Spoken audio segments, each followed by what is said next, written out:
How's it going, everybody? I am Preston Johnson. Welcome to Last Word Cheetah, brought to you by Bets TV. As a general philosophy. That's exactly right. You're a fish. Qwan, by the way, my producer, Qwan Young, doing a good job. He'll be taking the calls. How you doing today, bud? Hey, man, how are you? We appreciate you guys tuning in. Welcome to the show, Bets TV, bringing you Last Word Cheetah.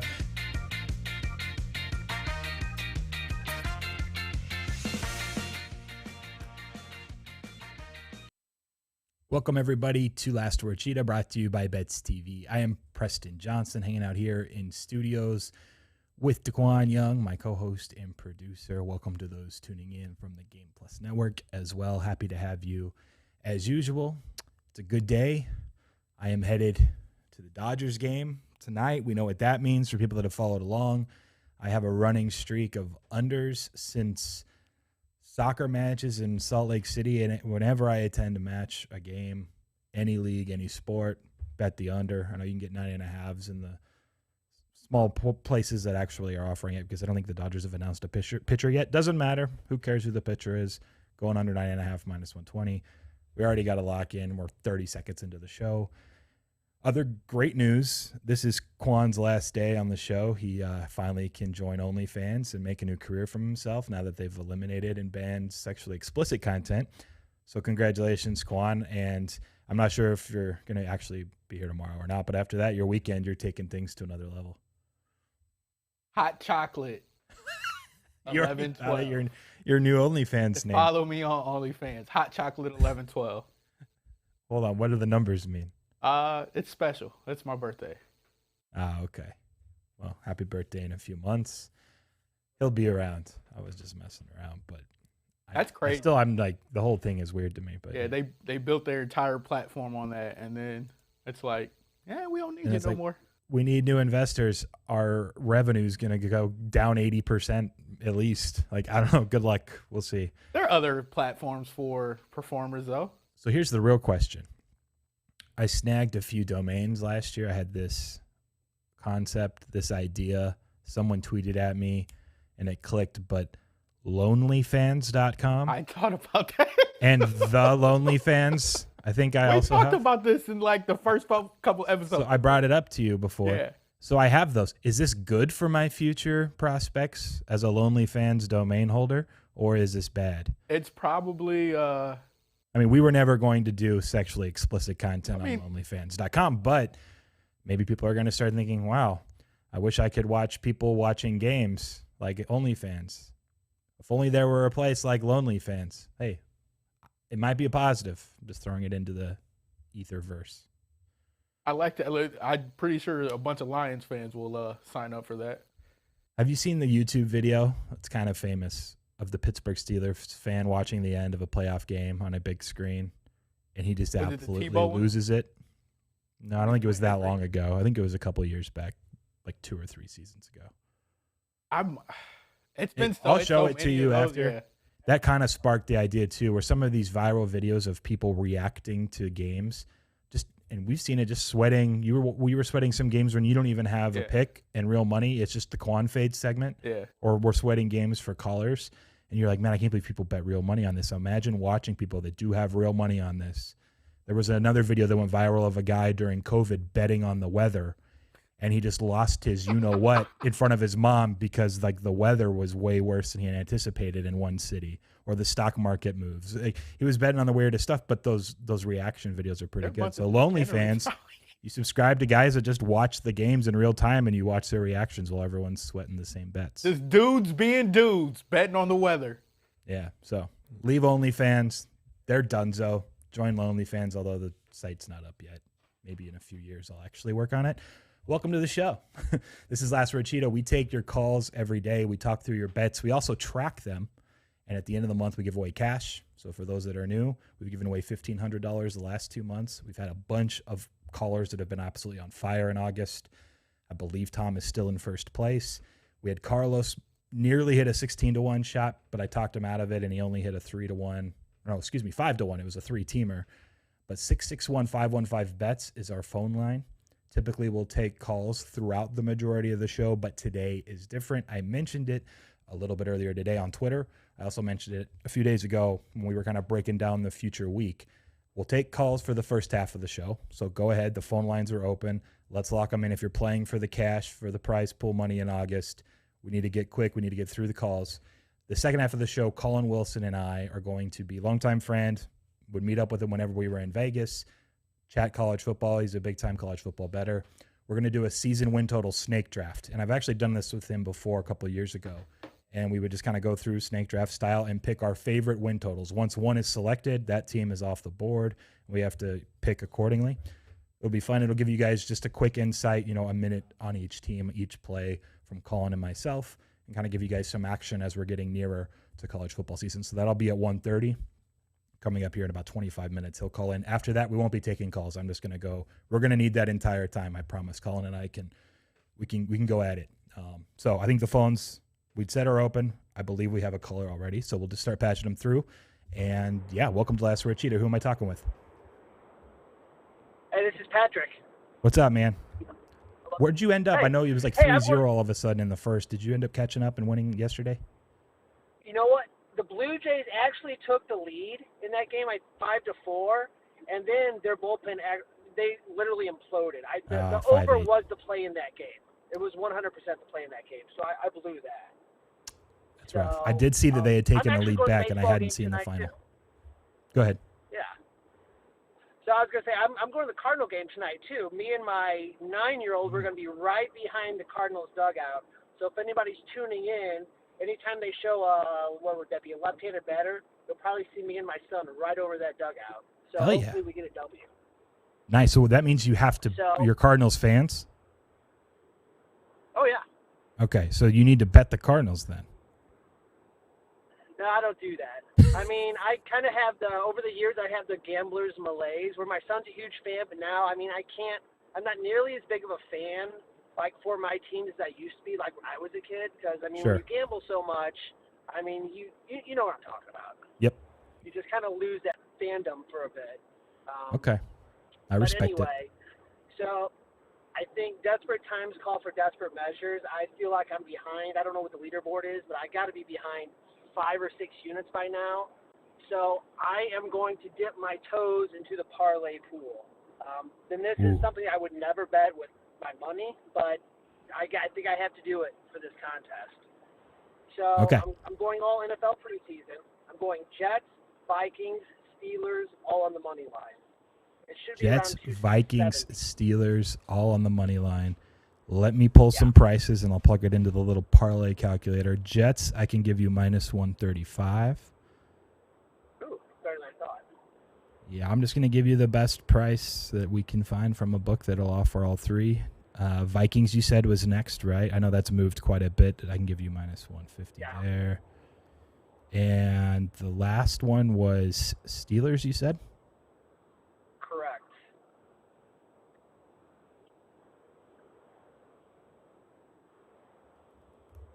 I'm not seeing Steelers. It's probably lower on the screen. Nope. Is it off the board for some reason? No, I saw it. I mean, I'm driving now, but I checked about an hour ago. It was around 280. Oh, I see it now. Sorry. We're good. We're good. I can give you 270. Cool. Okay. Sorry about that. I was looking up Steelers instead of Pittsburgh, and it wasn't searching. So I got you 3-1 exactly, plus 299.5. Okay. So I'll give you 3-1, plus 300. All right. Well, I need to get back into it. Yeah, I think Tom's actually up over 12 units now. He won yesterday with the Yankees. You guys were, a few of them were on Boston, I think, the other direction. So we'll lock you in for this, 3-1. All right. Have fun tonight. Cool. You too. Yeah. Good luck. Take it easy. All right. See you. All right. So we're going to take a break because this is our break time, and we'll get back right to the calls. I know there's some people that are going to be waiting. We just take about 2 minutes. We'll hit the commercial break. We'll be back at 661-515-BETS. We'll talk through the rest, and then we got Collin at 1:30.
Welcome back to Last Word Cheetah, brought to you by Bets TV. And by the way, this is Last Word Cheetah.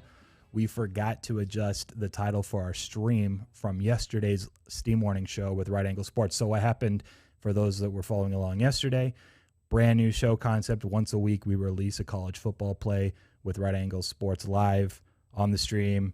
As soon as it gets released, the market moves really quickly. And so we're trying to get everyone the best number possible. We launched that show concept yesterday at 3 Pacific. And then now we're doing this show today. It says Steam Warning if you're following there on Twitter in the title. We'll adjust it, make sure it gets updated. But this is Last Word Cheetah. We're taking your calls. We have a few that are waiting on the line. We'll bring them right in. Was Tom up first? Yep. All right, we'll bring in Tom. This is the man, the myth, the legend sitting on top of the August leaderboard. Another W yesterday. I believe you had Yankees. Am I correct? Yes, sir. Well done. Appreciate it.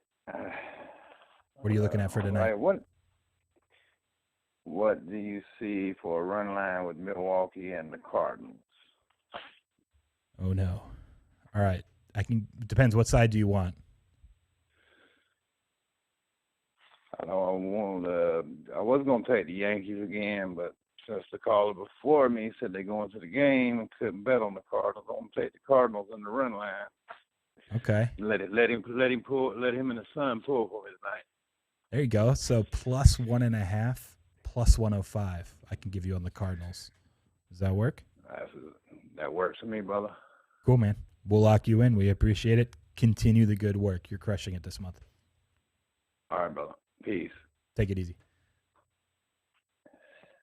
All right, you can go ahead and patch through the next caller.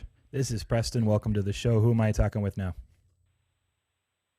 Preston, it is Carlos. How are you, sir? Hey, I am good. I believe you got a little tricky yesterday, even though you said you weren't even really thinking it through, but you went with the Red Sox opposite Tom. He gets the double, you get the L. You're still up there, all right? You're still in this. I could blame you, You can't blame me on this one. No. Because you said call back in the next 30 minutes. I said if you mysteriously call back in 30 or 45 minutes, it wouldn't surprise me. Because you said you were going to take the day off, but sure enough, I know you're betting with 16-year-olds on your son's baseball team on UFC fights. There's no way you weren't going to call in by the end of a show where you have nothing to lose and give out a play. Like, it was just a luck. So I'm going to do a 2-team parlay. I want to do a 3-team parlay, but I need your help. Real quick, Minnesota, Connecticut, WNBA over 151. Yeah, give me a second to pull up WNBA on my screen. That was the number earlier. I can give you now, let me see here, 150 if you're going to go over, right? Yes. Okay, over. 150. And then the Eagles money line. Eagles money line. I got to go switch now back to NFL. Just give me a second here. Why Eagles money line? Just because they're playing? Because they're playing, yeah, why not? Yeah, I can give you minus 105. And then you need a third leg for now, sure. Are you sure? No, well, you guys don't. The Dodgers don't have a starting pitcher, and you, Preston Johnson, are due for a high-scoring game. Oh gosh! I actually on my way to the studio today. No joke. Qwan, I meant to get this like in the world before this call. I said I'm going to mention I'm going to the Dodgers game. I never see excitement at games. They always go under. Carlos is going to call and say I'm due for a bunch of runs. I meant to tell Qwan this, Carlos. I did, and I forgot to. But I was driving over here, and I was like, Carlos is going to go over in the Dodgers game and try to root on for runs. But here we are. Carlos, you want to make it your third leg? I am not. I'm going to hope you enjoy the game. I'm going to do a 2-teamer and call it a day. That was great. All right, now I'm like certain it's going to go over tonight. Just because you faked it. You could if you're going to go over, you could go at 9. There's some 9.5 under, but the 9s are juiced over. Who's y'all starting pitcher, though? I mean, you guys don't have a pitcher listed. No, not yet. It's kind of been like that. The Dodgers have been a little behind on listing their pitchers. I'll say this. It's some astronomical run of 12 or 13 sporting events in a row under. So do you trust that I'm just mushing the games and the excitement of sporting events, or do you trust Carlos's due theory? That's what we're weighing here. I'm not sure. I think it's good to pass, Carlos. I think you're okay to just lock in the two-teamer. It's plus 273. So you'll be right back up there near Tom if you cash this one. Awesome. Thanks, guys. Have fun, man. Thank you. Take it easy. We have someone else up on the line. Cool. Go ahead and patch them through. Welcome to the show. Who are we talking with? Hey, how's it going? This is Preston. Did Sarb fall out of his car? Oh, sorry. Sarb, are you there? Sorry, guys. I didn't know about that. All good. We got you now. How's it going? It's going well, man. How about you? Great. Great. Excited for the game tonight. What do you like? I'm going to go with a little three-teamer, man, just to basically try to catch up big time. Okay. I want to go with a three-team parlay with the Twins, the Marlins, and the Cardinals, please. All right. Twins, I can give you plus 206. The Cardinals, geez, you're taking a super shot here. So plus 206, plus 171. All right, give me a second while I plug this in. What was the third one? The Twins, the Marlins, and the Cardinals. So the Marlins. Marlins are left. Jeez, yeah, this is going to pay. Whew. All right, I'm plugging in the last one. It's got to be at least 20 to 1. 26 to 1. All right, Sarb's taking a shot. 3 pretty big dogs. 26 to 1. Marlins, Cardinals, and I even remember Minnesota Twins. I guess there's no real reasoning to give other than you're trying to get back in the running. This would do it, man. We'll be rooting for you. And you didn't take the Mets baseball, at least, so I can still root for the Dodgers. Thanks, Preston. You take it. Have a good night. Poor Carlos. I still feel bad about that 16. He's going to end up like. He'll finish second where that difference would have won. Instead, he'll lose. It's like. Just there's nothing more certain in the universe right now. I feel like he's gonna pull something out his butt. I hope so for your sake and his. For my sake. Yeah, well, you got the 5-1 bet on him winning a month. Yeah, but we're gonna blame you. How much did we bet on that? 50. 50 a month. To my 250. Okay, yeah. Do we have someone on hold, by the way? No, we got to get more in the cash pool. Yeah, we were supposed to do something football related. We've been pretty busy. We added. Yeah. You added a Mad Lab show you've been working on, and we just started the Steam Warning show. There was something else I was doing recently. I don't even remember. Oh, I had a family reunion one week, too, for I couldn't really get away after any of our shows. Next week, we need to make something happen, another $500 in the prize pool or something. We also could do some sort of, like, betting contest between you and I, where I give you odds. He's been practicing paper football. That's it. That's money right there. That's why kickers aren't people. Like, it just went nowhere. All right, we'll do paper football. That's easy to set up. We could do it honestly, we could do it tomorrow. All right. Because we have our interview with, is it Ian that's coming on tomorrow? Ian Wharton, yeah. Yeah, so he'll come on. We'll talk NFL divisions, but we'll have like 10 minutes probably still left at the end. We can do some paper football for some extra prize pool money. Only $200 in there so far, and that's Qwan's 200. So I need to lose at something. Yes. Yes, Qwan doesn't need to lose anything. The problem is when we were like, hey, let's do paper football, and I did like 2 or 3 practice shots, it was horrifyingly bad. This was a month ago. Qwan's been practicing since. I haven't tried since. So I think you have an edge up. Nah, I'm going to lose. What we were thinking, we still don't have anyone on hold, right? Remember, starting in about 8 minutes, phone lines are out. I'm doing a college football season win totals draft with Collin Wilson. So you got 8 minutes to call in if you want to call back in. Oh, did he call earlier? Yeah. It was the normal, I'm behind 3 people. Yeah. I'm a prima donna. All right, well, they got 7 minutes now. So we set up this football helmet over there, and I was like, well, we could just take some paper football shots, try to drop them into the helmet, best out of 10. It's really hard to get arc on this paper football.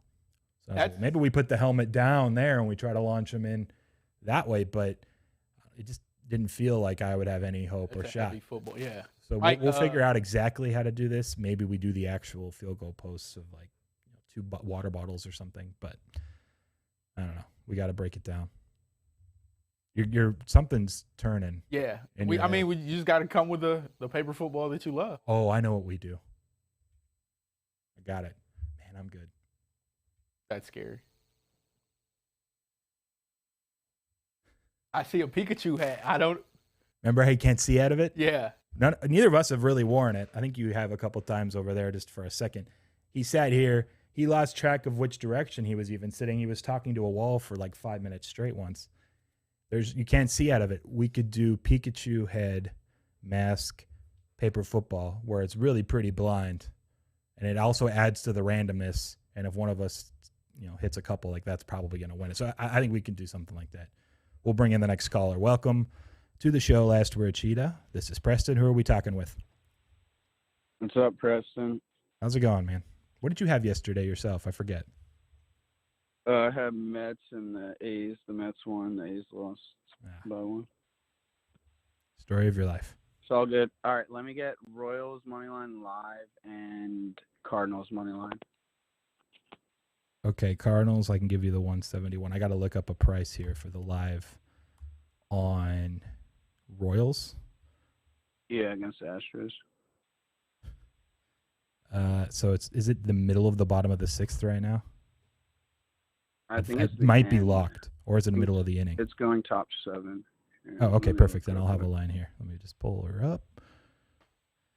This is going to be plus money, I imagine. I'm seeing plus 120 on DK. 126. I got you 126. All right, cool. All right, that's plus 512. Over 5-1. All right, bet. Cool, man. Lock it in, Qwan. Thanks for making it quick. We got about 4 more minutes. If anyone else wants to call in, lock in a play for today. He's probably tried a live baseball line now like 4 times. It's a little harder to find. They're not really posting live lines on the screen very often. And even then, like I can't trust it. Like if they're actually playing, I'd like to see if it's actually clickable and bettable and not locked. He hasn't. In fact, I think every time he's tried one, it's been like within and out, the other team's winning already. Like he did a couple first innings maybe too. He's not his normal self. He's So I'm not sure. Maybe he's due, using Carlos's theory. Colin's tried a few live shots, and I think he just needs to recoup. And actually, as I'm saying that, I realized I think yesterday was Mets. He said the Mets won, right? Yeah. Was that live? There's a chance that was live, actually, if I'm remembering now. I think it was maybe tied early, or maybe they were down 0-1. I don't recall anymore, but I might have to take that back, Tone. I apologize.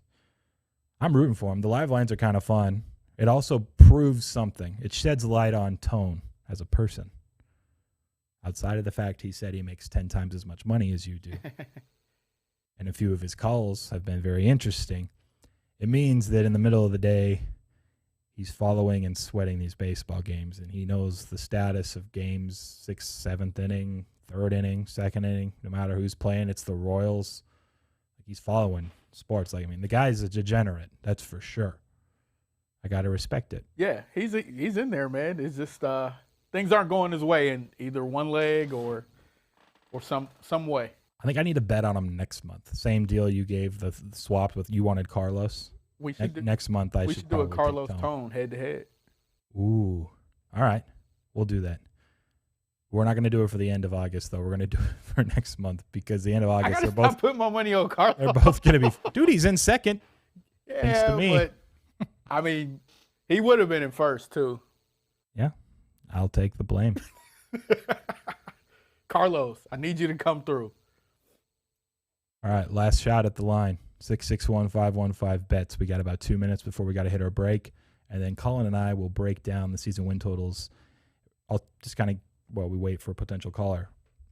We're gonna go snake draft style. We'll randomly spin a wheel. We'll find out who has first pick. Qwan put together a beautiful graphic that'll kind of list. He'll be able to type in kind of live who's picking what.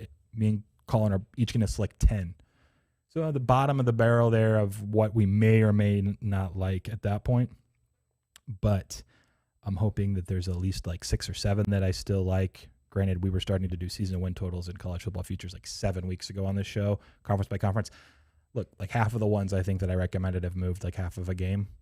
Some of them are still around. We're going to use FanDuel lines just to keep it simple. One book, really easy to just look at the way they have the UI and stuff and the UX on their website. So that's what we're going to go with. And, Yeah, it should be pretty straightforward. Last time I did this with Collin, he was visiting Vegas, and him and a buddy of ours named Brad Powers is also a bettor in Vegas, and me. I think it was just us three. We went into a studio and we recorded a show where we did snake draft style, but we also bet money on it. It was like $500 each into the pool, and whoever had the most winning season win total bets at the end took it down, took the $1,500 in, and I should just make a note that I won.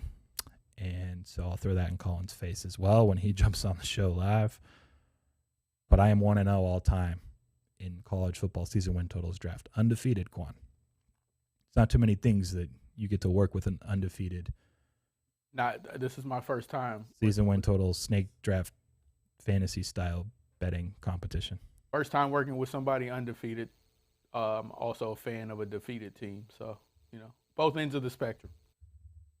Not sure where you were going with that. 0-16 Lions. Oh. We don't need to get into the Lions. We do need to take a break, though. Collin will be calling in shortly. We'll be back in 2 or 3 minutes to break down all of the college football season win totals that Collin and I like heading into this new season.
We're good. All right. Collin, we got you ready. We can patch him through. Welcome to Last Word Cheetah. First appearance. We appreciate you taking the time. From Action Network, we're longtime friends. I used to live in Vegas. Every time you joined or were visiting, we would find ways to go gamble on actual sports, but also usually degenerate blackjack table stuff. And who knows, with Top Golf, I think I took I took advantage. You were drunk. We were playing Top Golf. I don't even drink. And next thing I knew, you owed me like $400 from Top Golf's prop bets. Anyways, I love you. Man. Thanks for being here. I love you too. Thanks for having me on. This is the first time you and I have ever had like a camera relationship, because it's been taking advantage of blackjack tables to get free dinner. And that night you were talking about, people are like, are you a degenerate gambler? I often I try to keep it under wraps, but you and I were betting on 12-year-olds, whether they could hit like the red rings, the ones that were only like 20 yards away. Like we were handicapping kids and throwing money down in the Vegas Top Golf. That's how degenerate we are. It's funny you bring that up, because there's a caller on this show who admitted to betting on his son's 16-year-old baseball team with guys from the team. They were betting on UFC fights, and he was still losing to 16-year-olds. There was a 12-year-old girl on, I think it was the tee next to us at Top Shot, and like she swung it pretty well, but yeah, we were betting on, distances and which rings she could potentially hit into. It was a good night. I'll tell you this. Yeah. What's the game at all the bars? It's like the mini shuffleboard thing. Where I'm not sure what it's. I think it's just mini shuffleboard. Again, I'm not a drinker, so I'm not familiar with it all. But I was like, you know what? Collin's been drinking a lot of the day. I could probably beat him on this. That's where it actually started, if you recall. And once you lose 2 or 3 things in a row, I think we even started pretty simple, like $20 a game. Then you were down 40, and then it was 80. And then once we actually had our turn to hit balls, you were at 160, and then it was 320. It just got worse and worse and worse for Collin. So that's how it all actually started. The best time to get into my pocket when I fly into Vegas is right after I land. I'm coming in hot from the sun, and I got a bunch of money in my pocket. I'm just willing to throw anywhere. So it was a good time for everybody but me and my bank wallet. So 2 things real quick before we jump into it, man. 1, congrats on the wedding. I know I haven't actually talked to you in person since it happened. I couldn't make it, but tell who congrats as well for me when you see her.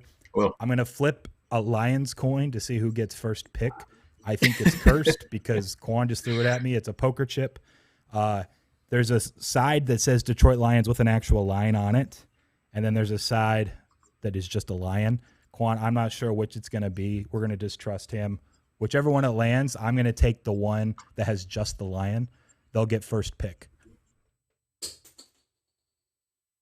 All right, that's me. All right, I got first pick. It's just the lion. I think I would have preferred second pick anyway, because then Collin will get 2 in a row. We'll go snake draft style that way. So I'll start this off. This is when I'm actually playing against, I think, some of the early summer steam. So it's probably dumb, but I don't see it, man. Maybe Collin agrees, disagrees. I don't think you have an opinion on this one, but I'm going to go Tulane under 5.5. And I know there's some love because last year, for one, they graded out as like the number 1 in EPA rushing on the ground in the conference, top 10 in the entire country. Michael Pratt, true freshman. Now he can make the leap in his second year. This is my problem. Last year, they just didn't really play anybody very good. They had some cancellations as well because of COVID. When they finally played teams that are at least somewhat credible, like Houston, SMU, UCF, Tulsa, and then you have like Memphis. They went 1-4, and the Memphis was the win, and I think Memphis was pretty beat up at that point. And so you look at their schedule this year, switching gears, they open up with Oklahoma, which is an almost certain loss, in my opinion.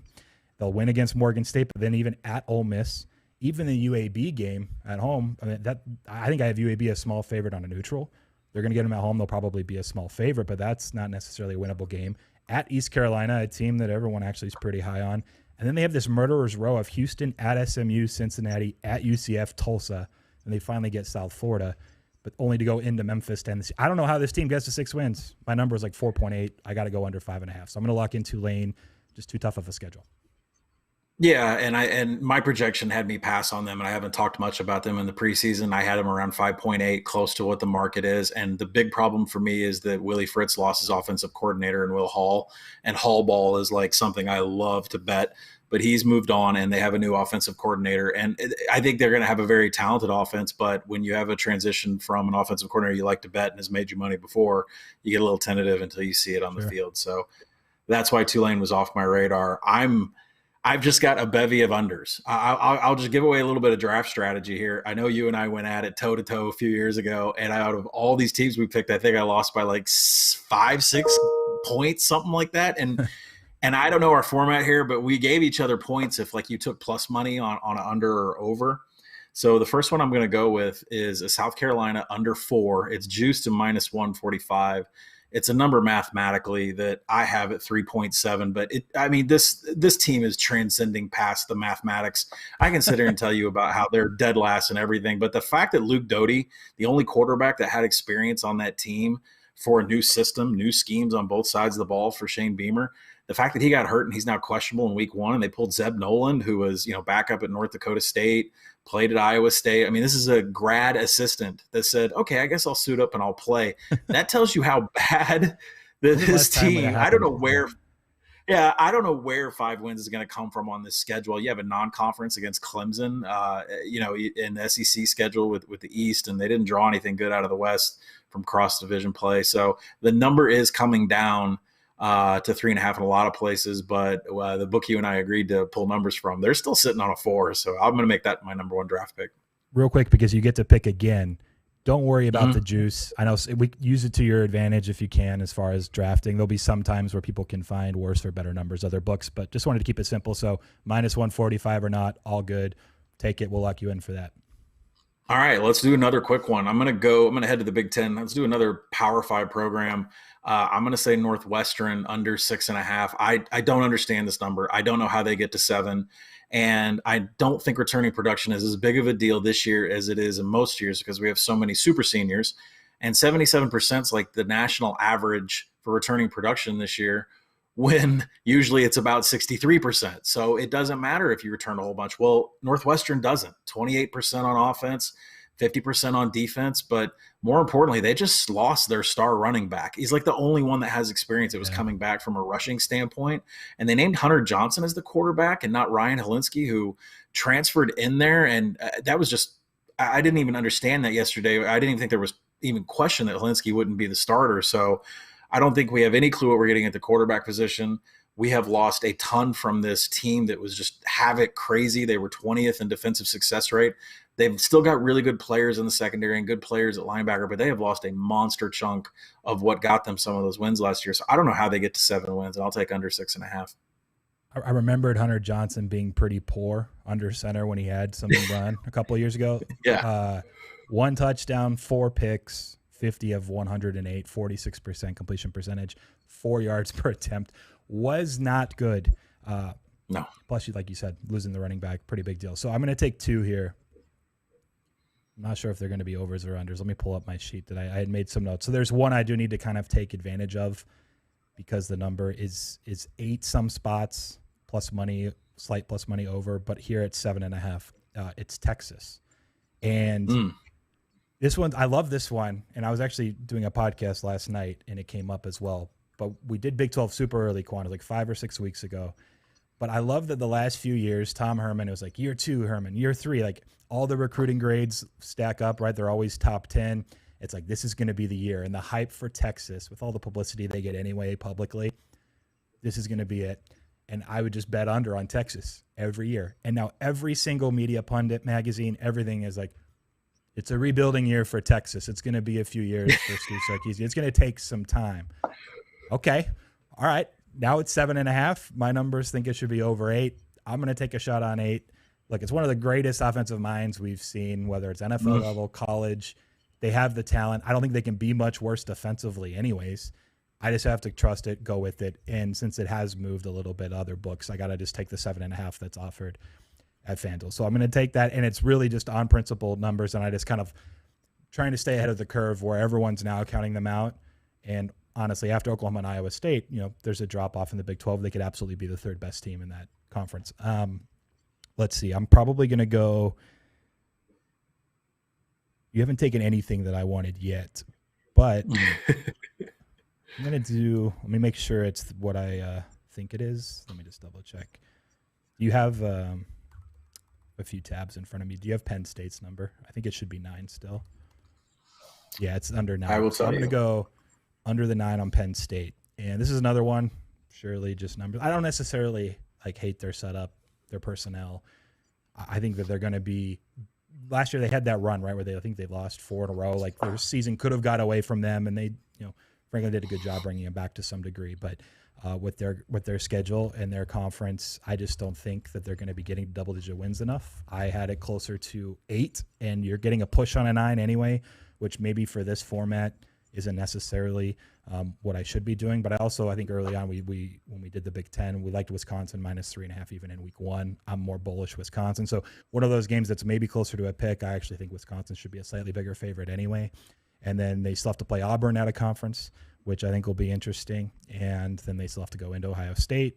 You have Michigan into Sparty to end the year. It could be a weird spot. I think Sparty's kind of being overlooked in general too, just because they were so poor last year. So Penn State, nothing really schematically, technically, other than schedule versus my projections. They're an 8-win team for me, more so than 10 plus. So I got to go with the under. Yeah, I like both of those plays. I think ceilings and floors. I think when we talk about Penn State, their ceiling is 9 wins, so I can't see this one losing. Yeah. And you really need to pay attention to defensive coordinator Brent Pry, because last year they started off on that huge losing streak. They ended the season winning 4 games in a row, but the havoc fell off. I'm watching Micah Parsons on, Hard Knocks, right? And he was like one of the biggest. You and I were running to Caesars to bet him to win the Bednar. And so, Penn State is known for havoc defenses, and it just completely fell off the table. They finished 40th last year, but they had no havoc through their first 6 games. So keep an eye on that. But Texas, the floor is 7 wins. The ceiling, we don't know. With Casey Thompson or Hudson Card in this offense and that mind, and Pete Kwiatkowski coming in from Washington, that's a great bet by you. Nice. I am going to move on. I'm not sure if you're going to call these out, so I'm going to go ahead and get it in, because I've been telling everybody the very first play I made was limited and had to go to a couple of other books. Was Notre Dame. It was under 9 when I hit it. It's an 8.5. I'll still take it under 8.5. It's a win total that I make in the 7s. I am a big fan in the offseason of fading teams that come off of this is a college football playoff run. They lost their defensive coordinator, in my mind, probably the best defensive coordinator outside of Venables and Clark Lee going to Vanderbilt.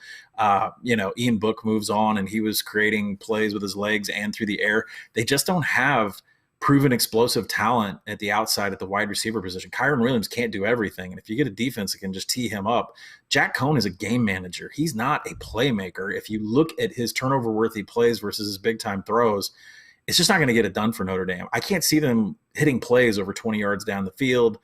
Defense isn't going to fall off that much, but you don't have Clark Lee anymore. And Tommy Rees, offensive coordinator, ran the ball 65% last year. They run way too much. It's too predictable, and there's no way they're going to get to 9 wins. So that'll be my first one. My second one, I can't stop talking about UCLA. I might have to fly out, come out and see you. You should come. We're going to go to the LSU game if you want. I know you already bet UCLA too in that game, if I recall. Yeah, I've already bet UCLA in the game against LSU. The thing about, I've said this over and over, is I think LSU might have the best pass defense in the nation. I'm not really sure what their rush defense is.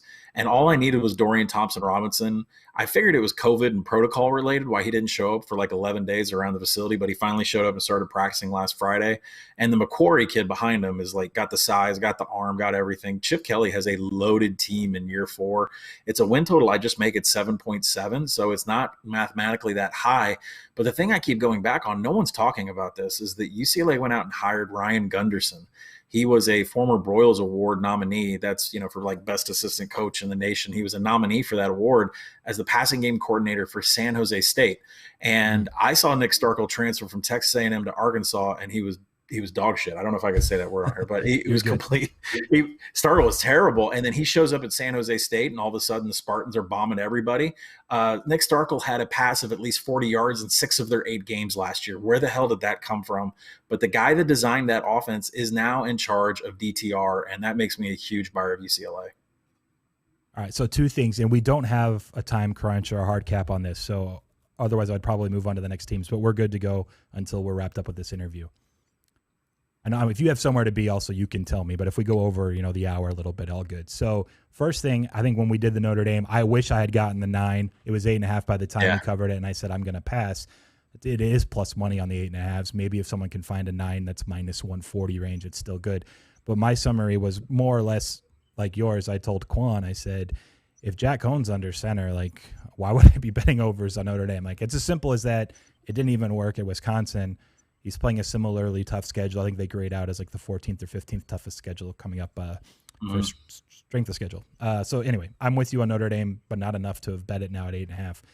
UCLA, I am a UCLA fan, so I'm intrigued. I try to keep things in line. So I want to talk about 2 things. One, the San Jose State passing coordinator thing. That was a great poll. San Jose State was fantastic last season. They ended up winning the Mountain West Conference. The thing that bothers is maybe the wrong word, but we know what Chip Kelly did for the game and evolution of football on the offensive side with RPOs going and speeding things up to try to just take advantage of every optimal EV, anything that he could snipe. And then now what do we see in the NFL? Like a lot of teams are running RPO more frequently and motion and this and that pre-snap. What they did defensively last year was like the ultimate bend not break, like historically weird mark for how many yards they were allowing versus how many points they allowed. And I'm not sure if it's just crazy variance in a shortened season because it was a Pac-12 that didn't play most of their games. I'm very concerned that their defense wasn't as good as it ended up being when it points per game allowed perspective. But if he's doing something where they are just able to really tighten things up inside the red zone, right? Just limit teams to field goals or get more aggressive and force turnovers in those spots more frequently, whatever it may be. If that's somehow, if they're able to duplicate that, then I think the upside, the ceiling for UCLA is really high just because the offense should take a huge leap. So I do like those two, and I'm rooting. Go ahead. Yeah, you're exactly right. I mean, UCLA finished 103rd in defensive success rate, which means they can't stop the chains. But then they firmed up when teams got past the 40. They were 45th in defensive finishing drives. And Jerry Azanaro is their defensive coordinator, and he's been with Chip Kelly, I think, since the New Hampshire days. So it's like one of those, my buddies is the DC, and if you're going to make me fire him, you're going to have to fire me. So the defense is the defense. And I just go back to UCLA games last year where their whole goal is to score more points than you. Sure. Sometimes that's all you need. I was trying to pull up. There was a certain number that they were like 4th or 5th in the country defensively inside the red zone. I know you said stopping drives. Yeah. They jumped up, but when you're outside the top 100 in success rate, it just doesn't seem sustainable. But maybe Chip Kelly, like he's found something now on the other side of the football that is going to kind of change the way that teams and defenses can approach. All right, so we'll lock you in for those two. Qwan, did you get those? All right, it's UCLA over 7. And the other one was Notre Dame under 8.5. He has a graphic that's going up in and out, kind of recapping where we're at. All right, I'm going to go Miami. This is another one that is juiced my way. We did this probably a month ago. We did ACC, but I'm going under on Miami. And it's 9.5 right now. And I still like plus money 9s. Look, you're not supposed to automatically count week 1 as a loss, but they play Alabama. And I actually even think the 18.5, 19 is a little too high. But after that, in order to lose a 9.5, I mean, they're going to have to win 10 of their remaining 11. And even after I know they go home after they play Alabama, they play Appalachian State. That's not like a lock to be a win. Even Michigan State, another one out of conference. Again, I think Michigan State, Sparty, was a really strange new coach, COVID, lack of preseason. They were just in scrambled mode all year. I think they're going to be a lot better. They'll get the win against Central Connecticut State, but you go into UNC, who's like the rival in the division. They're the two favorites there. You have to go into Florida State. Still have to play Pittsburgh. NC State's going to be good this year. I know you like Georgia Tech. They play them. Virginia Tech, right? Mm-hmm. I don't know how they're winning 10 of 11 after Alabama unless the offense is absolutely crazy, which I think is what everyone's hyping up because the reports are that Derek King, coming off the injury, he's recovered smoothly. This is my worry. And Rhett Lashley's fantastic, and I think if he is somehow healthy the entire time, then maybe they are going to be teetering on 9 or 10 wins often enough. But I still think there's a lot of downside in Derek King's health, whether he's 100% of what he was last year for starters, but him just getting hit again because they do rely on him running to some extent. And then there's just some more COVID downside. I know you've bet a lot of unders so far. That's just like another, I think, reason to, if anything, you want to be looking at unders versus overs in this market. And so I have to go low. I just think after Alabama, if they win 10 of 11, so be it. So I'm going to take the 9.5 with Miami. And then I'm going to go over 6 on Cal. I'm pretty sure it's still 6, right? I actually forgot to check. That one really hasn't been moving, kind of surprisingly. Let me just double check. At all, yeah. Yeah, it's 6 minus 105. So I believe when we did it, it was plus 100. I mean, it's a similar number from when we bet it a few weeks back. But I love Justin Wilcox. What he did defensively at Wisconsin, coming over to Cal, changed kind of, I mean, immediately they were one of the better defenses in the Pac-12, which isn't hard to do. But if you're playing that good a defense kind of on the level that, Washington and Utah are, then you're just going to be in the mix a good amount of the time. What was strange with their year, especially up in Northern California, around the Bay Area, they weren't practicing nearly at all. They go in, they finally play UCLA. If you remember, it was one of those games like BYU Navy, UCLA Cal, where the team that just hadn't been practicing, couldn't tackle. Like Cal just was no chance against UCLA. And if I recall, it was like 38-0 maybe at one point. It was ugly. I think going into last year, everyone projected Cal to be really good. And Garber's, they've been a lot better when he's been under center. So the offense, along with the Justin Wilcox defense, I think there's a really big ceiling for Cal. So I'm going to go over the 6 and just kind of, you don't want to completely throw out last year because it was weird circumstances, but for them, more than even some of the other schools, I think it's warranted. So over the 6 with the Bears. Yeah, I agree on that one. I said on our Action Network podcast that Cal is a team where you can take last year's numbers and you can completely flush them down the toilet, because the new offensive coordinator last year said flat out, I was only scheming for who we had healthy. So what you saw last year on offense is not what we're going to be. So you can't rely on anything. You can't throw a stat out offensively from the Bears and say, well, this is trending this way. Well, no, it's not, because they only play. They were missing half their team every week. So I expect their success rate, their havoc. I expect their offense to pick up. I like that one. And everybody should pay attention. The reason why, Cheetah takes an under on Miami, and the reason I've taken a lot of unders is these conferences are coming out. I mean, I think I just saw an hour ago, the ACC is officially announced, like, if you're not going to play because of COVID, it's a forfeit. It's a loss. And I guarantee you, I don't even need to read book rules. I'm sure they're all going to say, we stand by you forfeiting. It's a loss on your ticket. So right, it's not, teams that I have counts as over a game played. It's not just like no action. It's you're getting an L. You're going to still have 12 games played. Yep. I think right. And so you have to pay attention to teams like Auburn or teams like Washington State, teams that are reporting well below like the 80% vaccination rate. Like, it's a big deal. And so, there's some teams just do a little bit extra research on where they're at with that and before you put any money down. Yep. So saying all that, and I do love your Miami bet too, because we don't know how healthy Derek King actually is, and teams that can tackle in space can shut him down, and Alabama's defense is no question like going to be able to track him down. So, and one more thing, let me add, because we're not on a time crunch. Sorry, Collin. Their defense has always been their elite Matty Diaz, like turnover chain, whatever. At times when they're not forcing the turnovers, they're unable to actually hang defensively. A lot of their numbers outside of the times that they're not generating pressure, like outside the top 100 in the country. Mm-hmm. But they had 2 great edge rushers that were drafted in the NFL this last year that are now gone. So are they going to be able to generate a similar rush after losing 2 NFL caliber defensive linemen? And if they're not, then success rate through the air, I think they were 110th, if I recall the number exactly. So like I'm just, the defense I don't think is going to be as good, which is also part of my worry. So carry on. Well, we're on the same page with the Hurricanes, definitely. And yeah, the number is too high. But there's a couple things that are, I mean, I make the number 12.5 against Alabama. If you and I are going to acorn off here a little bit, like we usually do when we're together. Sure. I mean, I make Alabama, Miami 12.5, but I'm not rushing out to play Miami at 18. I don't know the status of Derek King's knee and how well he's going to be able to move. And I do know one thing about Alabama is that this defense is going to be top 5 in the nation. Maybe not as great as Clemson, say, on the defensive line, and maybe not as great as Georgia on the defensive line, but the back 7 is ferocious, going to be one of the best in the nation. So I'm not running to back Miami in week 1, although the number is a little bit too high. So back to our win totals, I'm going to go, let's go group of 5. I don't think we're giving enough group of 5 love, and I haven't given enough overs love. So I'm going to go Western Kentucky over 5.5. The juice is plus 100. It's a number I make 6.4. And if you haven't heard anything about Western Kentucky until right now, boy, are you in for a shock. So what the Hilltoppers used to be under Tyson Helton was a very sound defensive team. We're talking top 20 in success rate, top 30 in finishing drives. They didn't let people move chains, and they didn't let people score. They just never had an offense to beat anybody. And I mean, even when they came and whooped Arkansas in Fayetteville, it wasn't because of offense. It was because their defense was turning the ball over every time Chad Morris tried to sustain a drive. So if you look at them in the offseason, they went and got Houston Baptist's offensive coordinator to be their offensive coordinator. They went and got Houston Baptist's quarterback and wide receivers to be their quarterback and wide receivers. And if you don't know anything about Houston Baptist, they were throwing up 500, 600, 700 yards against Texas Tech, North Texas, and Louisiana Tech.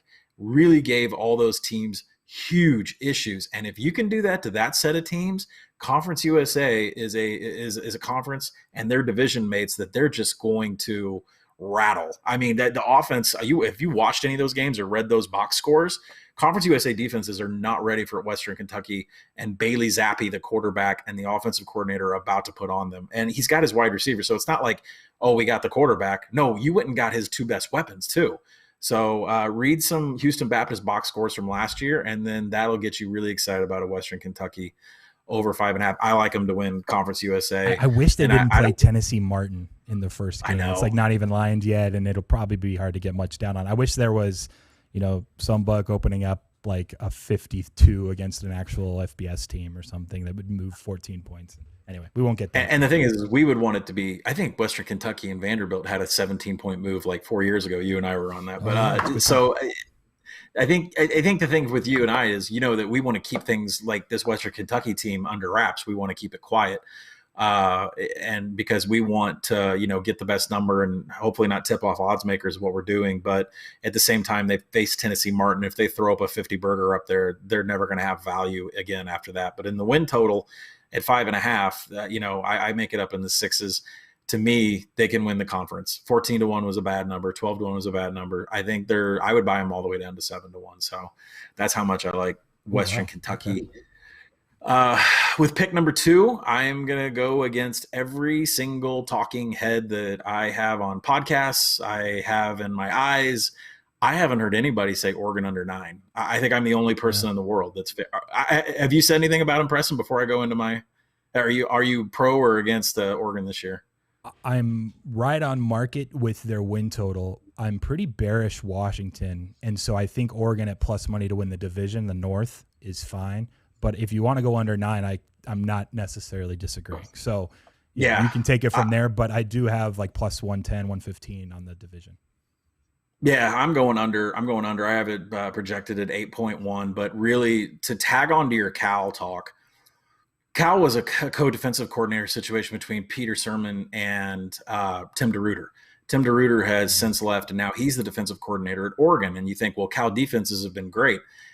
I did a little write-up over at Action, and if you look at the success rate, the finishing drives, the havoc, everything you can from a defensive standpoint, the numbers actually got worse as Tim DeRuyter was at Cal. Like the havoc started to disappear, and I thought, maybe it was just a thing where COVID really like blew it out of the water at the last. And then I went to Fresno State and took a 3-year sample of Tim DeRuyter there.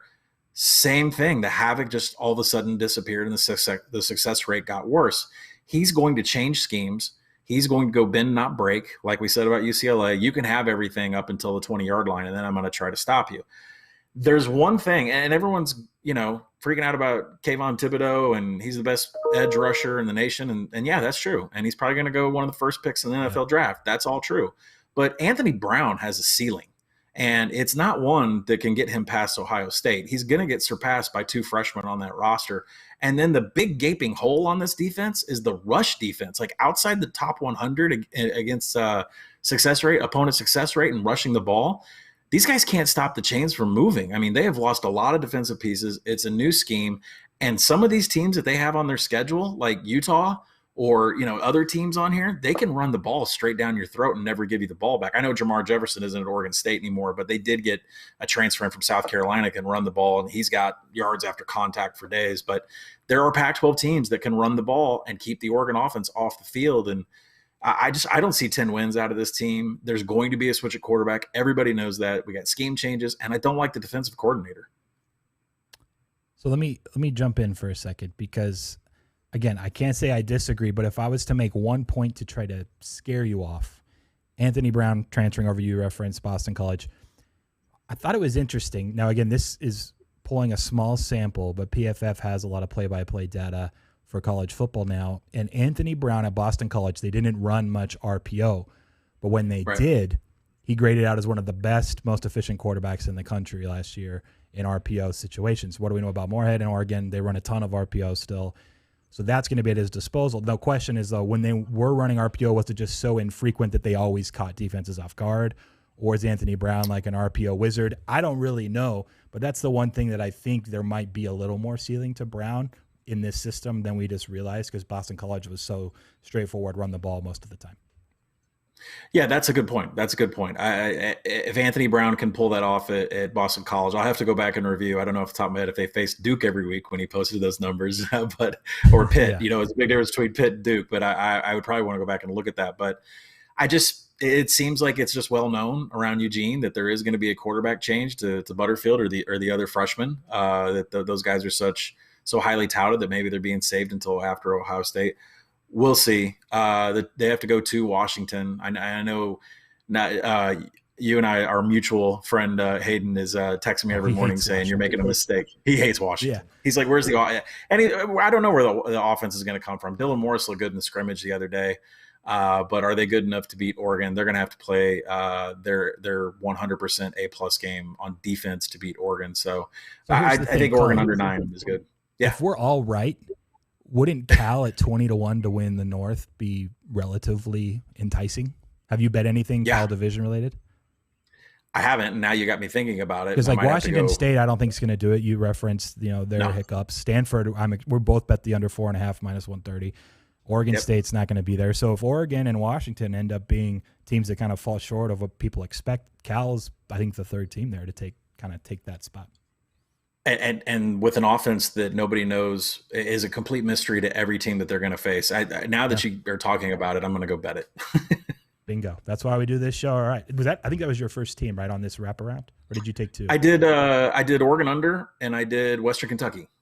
Oh, good. Over. All right. So I'm up. Cool, man. Did you get Western Kentucky, Qwan? Nice work over there. All right. I am going to go with – I can't do Stanford anymore because it is 4 across the board. And I think on a win total that low, there's a big difference between 4.5 and 4, especially for the way my set up with the way their schedule shakes out. So I'm going to do – Louisville under 6.5. There's just a chance it's an absolute mess in Louisville, like for what we saw down the stretch last year. And just from a sheer schedule perspective and what they're bringing back and talent-wise, I think they're like a 5.5 win team on average. So the 6.5s are still pretty much flat juice both ways. So I'm going to go under there. And then TCU over 7.5. I'm going to just do that. I think, is it still 7.5? That's another one I've been surprised. I actually got this from you, one of the articles you wrote a while back, and I was able to have a buddy of mine snag it. I don't have action on it myself, but they were 9-1, I believe, to make the Big 12 title, which relative to where they project. Now, I understand Oklahoma and Iowa State, they're like top 6 or 7 teams in the country. It's really a bet on if Iowa State doesn't live up to the expectations. Who's that third team in? I think it can be Texas. I also think it'd be TCU, so I don't mind going over 7.5 on both of those teams. I think it's unlikely I lose both. But when you were looking at prices for which team gets into that Big 12 title game after Oklahoma and Iowa State, TCU at 9-1 and Texas is, what was it, like plus 350. Like, they just weren't the same, and they probably should have been sandwiched closer together. So the value 9-1, 8-1 on TCU was worthwhile. And then similarly with Max Duggan, I mean, he had like the issues with his heart last year, right? And he was not going to play. He ends up playing some. Like, they're just really good when he's on the field, and he made a leap through the air when before he was more of a runner and making things happen in that regard. They have a ton of receivers to surround him with, great offensive line, and I always trust in a Gary Patterson defense in a conference that I think them and Texas are kind of that next tier over everybody else. So I'm going to go with TCU over the 7.5. Yeah, people I think are sleeping on the Horned Frogs, and I wrote about it when odds were first released. 9-1 to go to the Big 12 championship game. Yeah. Considering this is a conference like the AAC now, where it's not divisions and the top 2 teams in the standings get to play each other, that gives TCU a great shot to get in. And as Preston mentioned, Iowa State is the team that everybody's expecting to fill that second slot. Go look at the schedule. Iowa State's got to play Oklahoma. Then they play TCU to end the season. And so if you need a hedge out. Yeah, it's perfect. Yeah, it's the most perfect hedge situation. The scheduling gods made this so that you can wash your hands of this. So definitely from a win total perspective and from a make the Big 12 championship, I love TCU. It's definitely there. It's funny you pass on Stanford. They're on my list. I don't know, now that I know that you're completely passing on Stanford, it's like a fantasy draft. I might let this fall down the list a little bit. So I'm going to go with an easy one. Yeah, then you might pick them. I have to think about if I'm going to take them because there's no way they're getting to 5 wins. Let's see. I think I tell you what, I'll leave that one. That's a dirty one. So I think I'm going to take a dirty one. I'm going to start with an easy one for me, and that's Indiana under 7.5. There's a thing that you and I use for handicapping called second order win total. And what second order win total is there is a post-game win expectancy that comes out after you win the game. Now, obviously, there's going to be 1 win and 0 losses after the game, but maybe you were only 42% to actually win that game based upon yards per play net, based on turnovers, based on drive log, everything like gets thrown into this post-game win expectancy number. And at the end of the season, you add all those win expectancy numbers up, and it should equal what the final win total is. And it just so happens that if it's way less, then a team overachieved. And if your second order win total is way over, then the team should have won a whole bunch more. And that is what happened with Indiana here. We have a second order win total that's well below what their win was last year. They almost had an undefeated season, yet they had a ton of games come down to one possession. They were constantly in passing downs. They were one of the worst standard down success rate team in the nation. Michael Penix Jr. pulling just everything out of the hat on third downs, explosive plays. It's just not sustainable. And listen, I love the Indiana defense. I think they're every bit of what I see in the numbers from them. 50th in success rate. They were 9th in defensive finishing drives, which means they barely allowed any points once teams got past the 40. They do lose some key pieces on the defense. They were 13th in havoc, defensive havoc. That's tackles for losses, pass breakups. I think a lot of that continues, but the offensive luck, the luck box offense is just not going to continue. So I'm going to go under 7.5 on Indiana, a number I loved at 8, but I'll take it here at 7.5. Okay. I don't have an opinion either direction, but it was good you broke down the second order wins. Kind of people can understand some of the engage from there, which teams maybe over and underachieved. It's a pretty simple, you can look at a list. I think you probably wrote an article and compared them and everything. You can look it up at Collin's feed. You have another pick? Did you do two? I do have another pick. Okay. I said I was going to go dirty, and I am going to go dirty. I wrote this one up the other day. There's an SEC preview out. I can't even say this out loud, like on a recorded camera. I'm going to take Vanderbilt on the. I'm going to take Vanderbilt on the over 3.5. Yep. Qwan knows that was one of my bets in the SEC I did 6 weeks ago. So you sniped me there. I had two SEC I'd lined up next. Yeah. Right, so I'll leave a little meat on the bone here so you can chime in. But I already mentioned that Clark Lee leaves Notre Dame as a defensive coordinator. He comes down to a Vanderbilt team that didn't win a game last year, and you have to look at these numbers and say, did they just give up on Derek Mason, who's now the defensive coordinator at Auburn? They were second to last in success rate on defense. They were 114th in defensive havoc, outside the top 110 in all these offensive numbers I'm looking at. But here's the deal. Unlike South Carolina, where they return nobody, Vanderbilt actually returns like 77% on both sides of the ball. They have a decent amount coming back. I feel like there was a whole Derek Mason's out the door. We've kind of quit on the season. Ken Seals is in the scrimmage the other day, dropping dimes on the defense. Clark Lee wasn't too happy about that with his defense, but it's not a scheme change. They're sticking with the same scheme that they had before. The 4-2-5 is going to work just fine. They have a ton of players coming back. The schedule, I need to get the schedule in front of me here. I'm sorry. I'll let you talk about Vanderbilt real quick if you want. Yeah, go ahead. Because I see 4 wins on the schedule.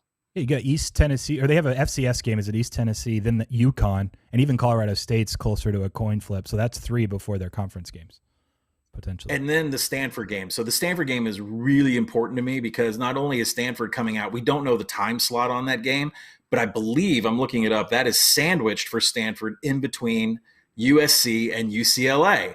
So in between USC and UCLA, the Trees, who I already don't like, have to fly all the way across country and play this game. It's just a perfect game for Clark Lee. For him to scheme against David Shaw, which he's done every year at Notre Dame, it just made the difference for me with Vanderbilt. I like over 3.5 here. I really think they're going to surprise. And you saw down the stretch, Seals, just last year, like he started extremely slow. A lot of it was schedule related. Mm-hmm. Then he hits Ole Miss, Kentucky, Mississippi State, Florida, Tennessee. He starts, he had 4, I think, games where he threw over 300 yards, a few others where he was upper 200s. Like the offense, I'll tell you this, like we watch enough football, and I'll pat myself on the back a little bit, like just watching someone throw and play just from like, same with NBA. Like I feel like I can figure out if a player is going to be good at basketball or not. The way Seals played like the last 4 or 5 weeks last year, and I believe he was a true freshman, right? So like something clicked, and it also looked like, wow, like this kid's actually got an arm. He's accurate. His decisions started becoming quicker, and he just looks like he's going to be a good quarterback. And so I'm betting a little bit on the upside there with the over 3.5. And there were even some threes like minus 140, which is actually a lot better than 3.5 plus 105. So if you have that option, it's worth looking up. I remember when we did it, someone messaged me and said, hey, I found 3 at minus 140. How does that compare to 3.5 plus 100, 105? And I prefer it at 3. So, but Seals, I think he actually might be a legitimate quarterback under center, and he has 3 more years to go. So I think there's some ceiling there for Vanderbilt, at least to get to 4 wins. Cool. I'm up, I believe. Yeah, right? it's not a rebuild. It's not a rebuild for the Commodores whatsoever. And even behind Seals, if he gets hurt, they got a right kid that's like dual threat. He's pretty good too. So feel good about that one. I'm going to go Tennessee under 6.5. So I was going to do Vandy and I was going to do Tennessee. Look, Heupel, I get the love. This is what keeps coming back to me. I'm not going to spend a lot of time on this. I know I don't want to keep you forever, and we've gone over by 12 minutes. But he comes over from UCF. Everyone's accustomed to what UCF did offensively. Look, everyone also thought the same thing when Scott Frost was at UCF. He goes to Nebraska. He plays in the Big Ten. Just hasn't been the same. Now Heupel's playing in the SEC. Look, it's a little harder to beat teams that are really good at playing defense. They aren't very good at playing defense in the AAC.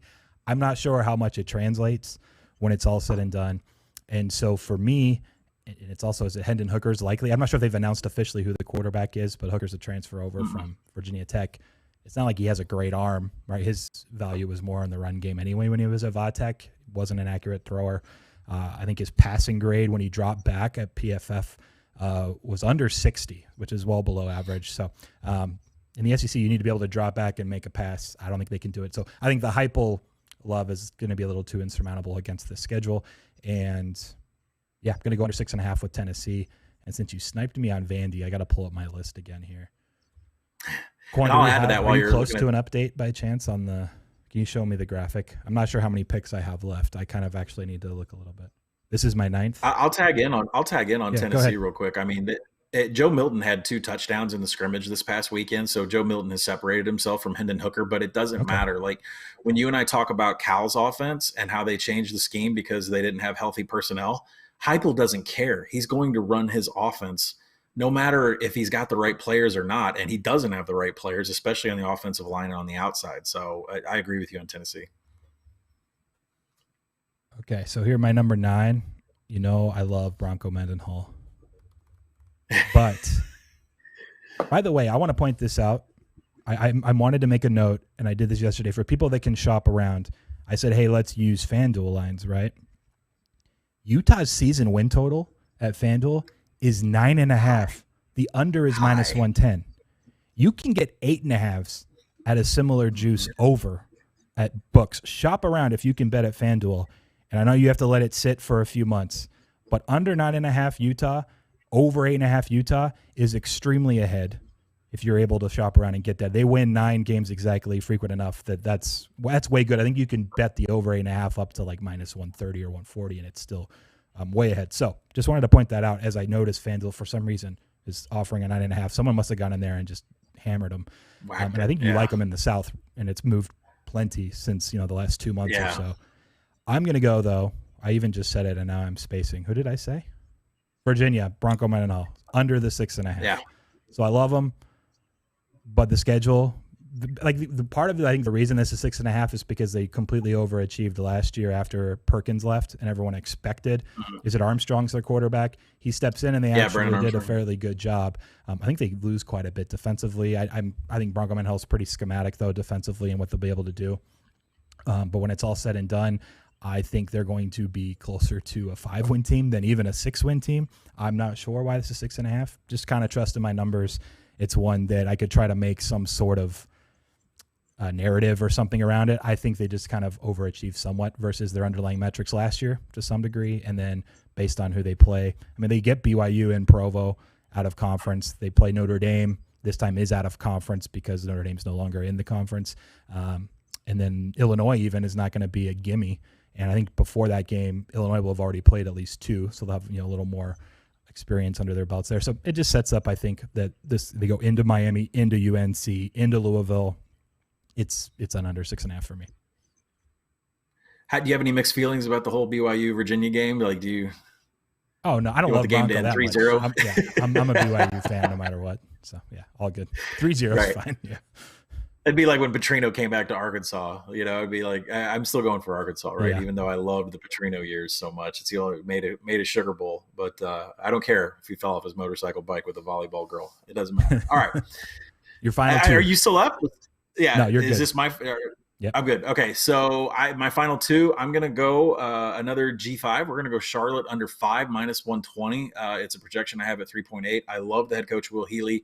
He is destined to be on Dabo Sweeney's staff someday or take over at Clemson whenever the time comes. They're really close. But the problem is they have been completely cleared out on the offensive line, completely cleared out on the defensive line. They call it #Club Lit. That's where they go after after Charlotte wins games, and they do a party and a disco. But they lose a ton on both sides of the ball, especially the offensive line. That showed up last year. I know there were some COVID games that happened last year, but some of these numbers, the defense really outside the top 100 success rate, 111th in defensive havoc, 91st in finishing drives. Just I know a lot of those stats are like, if you don't know what those are, it's bad and it's not getting any better. And this is a division that contains Western Kentucky on the rise. Florida Atlantic can put 60 up on you. Marshall with Huff coming in as the head coach is going to be fabulous. It's a really bad division for them to try to get up on their feet. I don't even see them getting to 5 wins to make a push. So I'm going to take under 5. After that, I guess. But yeah, go ahead. After that, I'm going to go with a team that it seems like every time I'd fly into Vegas and you and I'd make time to go watch some games, we always had money down on Craig Bowl and Wyoming. So I'm going to go over we looked on FanDuel, but I didn't see a number on Wyoming out there. So it's a projection I make in the 8s. Yeah. So whatever number we can find. Sure, everywhere, right? Yeah. 7.5, even if we find a juice date, whatever, we can put it on the board. 7.5. I'll take it. This is a team that defensively returns everything, and they finished top 30 in success rate. They were top, I think, 20 in finishing drives on defense. They are always solid on defense. They will be again this year. And I think with Sean Chambers getting hurt in the first game last year, what that did was create depth at the quarterback position on this team, which is something they have not had in a really long time. I trust this team completely. I'm not bold enough to take them to win the Mountain West or to go up to Boise, which they do have to go on the road. Besides that, I think every other game they can win in that conference. But you can consider me all in on Craig Bowl on the over this year for Wyoming. Definitely the direction I would look there. Not one that I grabbed myself, but at 7.5, I think it is 8 some spots as well. So you're getting ahead by the half game. Last one for me. I'm surprised it lasted. I feel like everyone's bullish NC State. I am as well. Gosh, yeah. Love Devin Leary. Again, one of those quarterbacks where I just started watching at the beginning of last year, and I was like, wait, this kid has like an arm. Like, he's a gamer. Then he got hurt.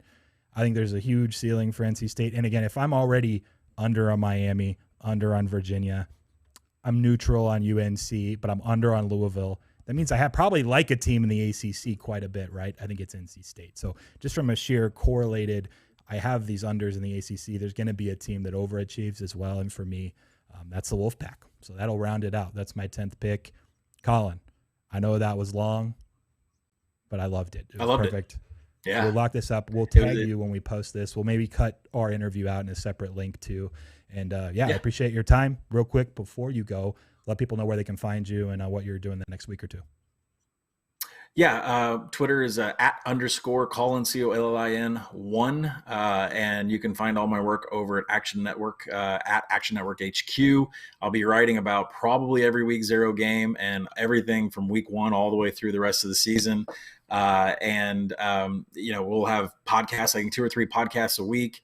There's going to be a new podcast coming out with Brett McMurphy, and there's going to be a Saturday morning show. There's going to be all kinds of stuff at Action Network. So you guys can find my stuff there. And then all my plays and the win totals that we talked about today can be found in the Action Network app.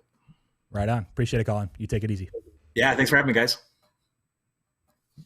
Ooh, that was good. Qwan, I didn't give him a heads up that this might go an extra 20 minutes. I didn't give Qwan a heads up either.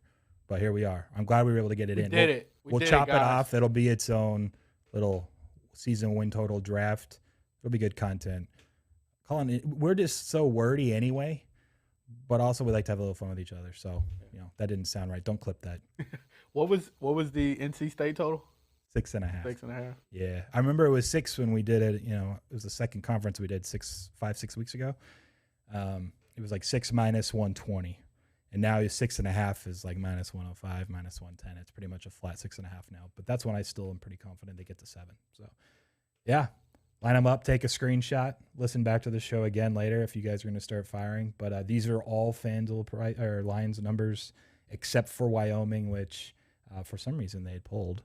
But gave him the 7.5 anyway on that for his final pick. So we'll see how we all shake down. Usually we do pretty well. And by usually, I mean we've only done this one other time, and I crushed him and Brad. So I just want to end with that. No, thanks again, Collin. Thanks to the callers that locked up their plays for our prize. Final call in from Andre. Well, You've been waiting this whole time? No, well, I took his call. All right, that's cool. He did Cardinals money line plus 125. So we want to get that on. Cardinals? Yeah. Plus 125? Yeah. That seems wrong. They were like 170 range. Maybe you meant 175? I think he told me 125, what he saw. Did he want first 5? I do. Andre, tweet at me if it's different, but you can get plus 175 right now. I can give you plus 177, actually. I'll give him plus 177. Yeah. If you wanted first 5, it's still not going to. 125 is too low. I bet you he said 175. Probably. Or he just was wrong because he said he doesn't really follow baseball. We'll give him plus 177. We appreciate you calling in, getting it in time. We're going to wrap this show up. We appreciate those that stuck around with the entire thing. This is Last Word Cheetah. One more day, one more show this week. Tomorrow, 4 Eastern, 1 Pacific. Thank you, everybody.